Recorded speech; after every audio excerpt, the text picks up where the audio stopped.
Definitely not the, wow, buddy can't park.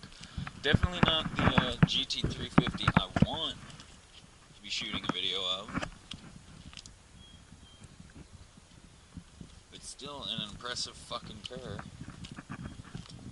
I'm not too thrilled about all of the effects put onto it, but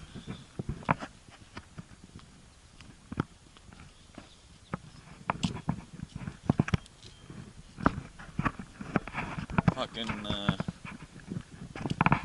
it is a nice car, done up to look pretty cool. 6-speed manual. Good God, those buttons are old-fashioned.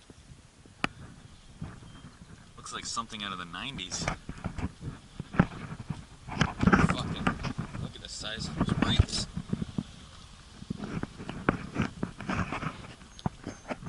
Fucking wheels are huge.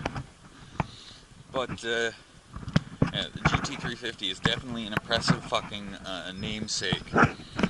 When it was first introduced in the 60s, they were such good cars that people would rent a GT350, then take it to the track and race it.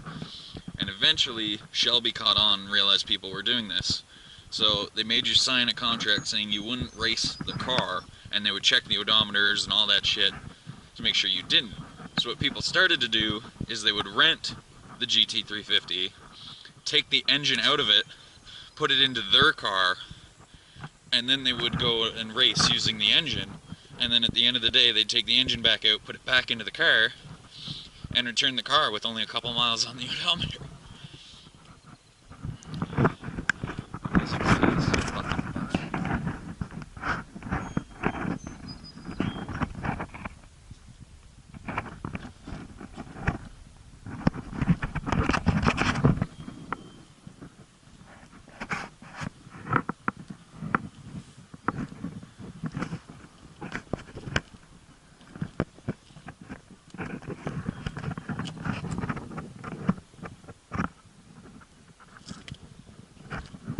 I think the owners are actually fucking watching me.